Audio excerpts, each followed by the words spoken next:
ابرہہ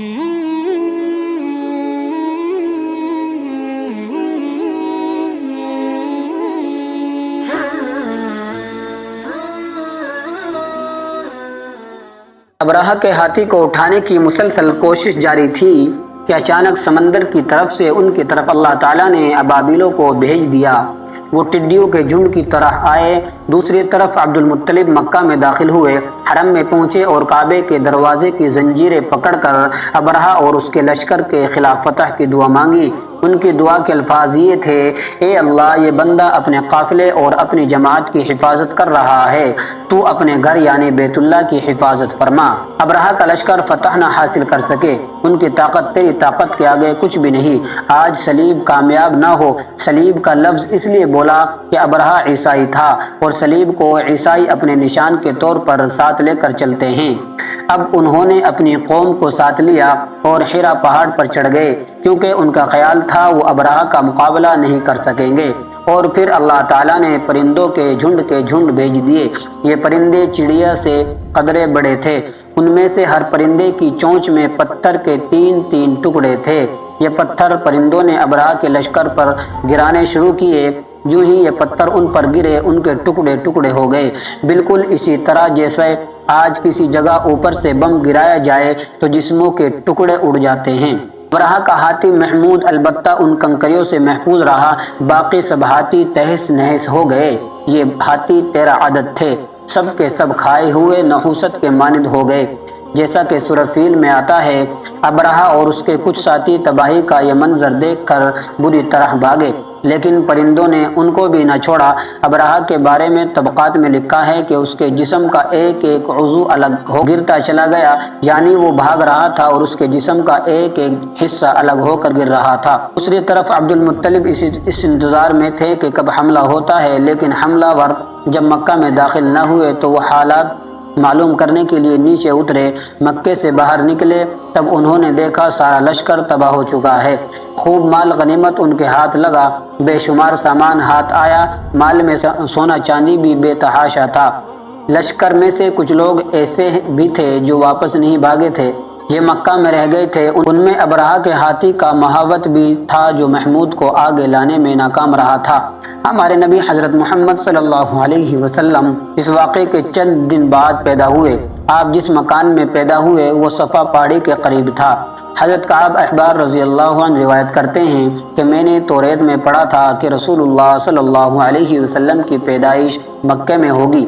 یہ کعب پہلے یہودی تھے، اس لیے توریت پڑھا کرتے تھے۔ دنیا میں آتے ہی حضور اکرم صلی اللہ علیہ وسلم روئے۔ حضرت عبد الرحمن بن عوف رضی اللہ عنہ کی والدہ کہتی ہیں کہ جب حضرت آمنہ کے یہاں ولادت ہوئی تو میں وہاں موجود تھی۔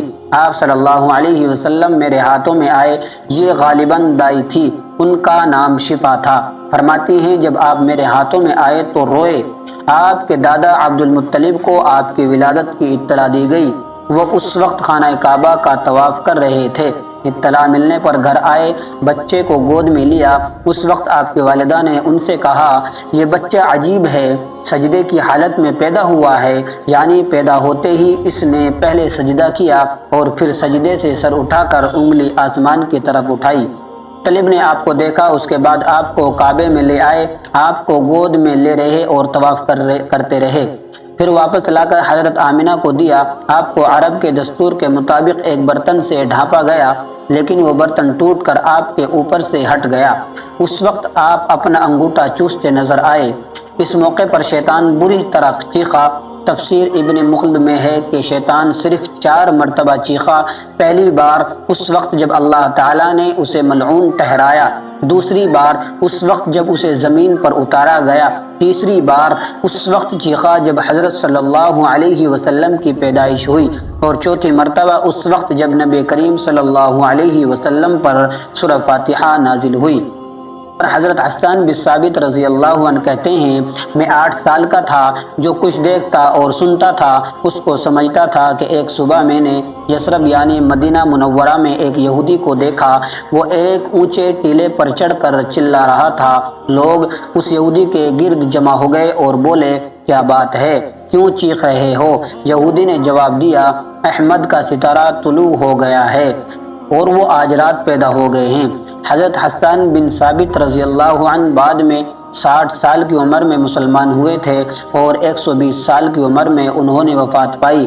گویا ایمان کی حالت میں 60 سال زندہ رہے۔ بہت اچھے شاعر تھے۔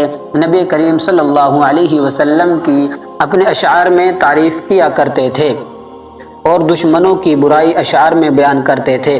غزوات کے موقع پر اشعار کے ذریعے مسلمانوں کو جوش دلاتے تھے۔ اسی بنیاد پر انہیں شاعر رسول کا خطاب ملا تھا۔ حضرت کعب احبار رضی اللہ عنہ فرماتے ہیں کہ میں نے توریت میں پڑھا ہے کہ اللہ تعالیٰ نے حضرت موسیٰ علیہ السلام کو حضرت صلی اللہ علیہ وسلم کی ولادت کی خبر دے دی تھی اور حضرت موسیٰ نے اپنی قوم بنی اسرائیل کو اس کی اطلاع دے دی تھی۔ اس سلسلے میں انہوں نے فرمایا تھا، تمہارے نزدیک جو مشہور چمکدار ستارہ ہے، جب وہ حرکت میں آئے گا تو وہی وقت رسول اللہ صلی اللہ علیہ وسلم کی پیدائش کا ہوگا۔ یہ خبر بنی اسرائیل کے علماء ایک دوسرے کو دیتے چلے آئے تھے اور اس طرح بنی اسرائیل کو بھی حضرت صلی اللہ علیہ وسلم کی ولادت کا وقت یعنی اس کی علامات معلوم تھی۔ حضرت عائشہ رضی اللہ عنہ اسے روایت کرتی ہے، ایک یہودی عالم مکہ میں رہتا تھا۔ جب وہ رات آئی جس میں حضرت صلی اللہ علیہ وسلم پیدا ہوئے تو وہ قریش کی ایک مجلس میں بیٹھا تھا۔ اس نے کہا، کیا تمہارے یہاں آج کوئی بچہ پیدا ہوا ہے؟ لوگوں نے کہا، ہمیں تو معلوم نہیں۔ اس پر اس یہودی نے کہا، میں جو کچھ کہتا ہوں اسے اچھی طرح سن لو۔ آج اس امت کا آخری نبی پیدا ہو گیا ہے اور قریش کے لوگ وہ تم میں سے ہیں یعنی وہ قریشی ہیں۔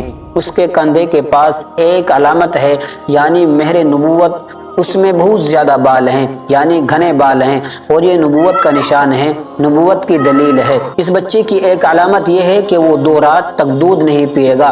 ان باتوں کا ذکر اس کی نبوت کی علامت کے طور پر پرانی کتب میں موجود ہے۔ علامہ ابن حجر نے لکھا ہے کہ یہ بات درست ہے، آپ نے 2 دن تک دودھ نہیں پیا تھا۔ یہودی عالم نے جب یہ باتیں بتائی تو لوگ وہاں سے اٹھ گئے۔ انہیں یہودی کی باتیں سن کر بہت حیرت ہوئی تھی۔ جب وہ لوگ اپنے گھروں میں پہنچے تو ان میں سے ہر ایک اس کی باتیں اپنے گھر کے افراد کو بتائی۔ عورتوں کو چونکہ حضرت آمنہ کے یہاں بیٹا پیدا ہونے کی خبر ہو چکی تھی، اس لیے انہوں نے اپنے مردوں کو بتایا، ذرا چل کر مجھے وہ بچہ دکھاؤ۔ لوگ اسے ساتھ لیے حضرت آمنہ کے گھر کے باہر آئے، ان سے بچہ دکھانے کی درخواست کی۔ آپ نے بچے کو کپڑے سے نکال کر انہیں دے دیا۔ لوگوں نے آپ کے کندھے پر سے کپڑا ہٹایا۔ یہودی کی نظر جو ہی مہر نبوت پر پڑی وہ فوراً بے ہوش ہو کر گر پڑا۔ اسے ہوش آیا تو لوگوں نے اس سے پوچھا، تمہیں کیا ہو گیا تھا؟ جواب میں اس نے کہا، میں اس غم سے بے ہوش ہوا تھا کہ میری قوم میں سے نبوت ختم ہو گئی، اور اے قریشیو، اللہ کی قسم یہ بچہ تم پر زبردست غلبہ حاصل کرے گا اور اس کی شہرت مشرق سے مغرب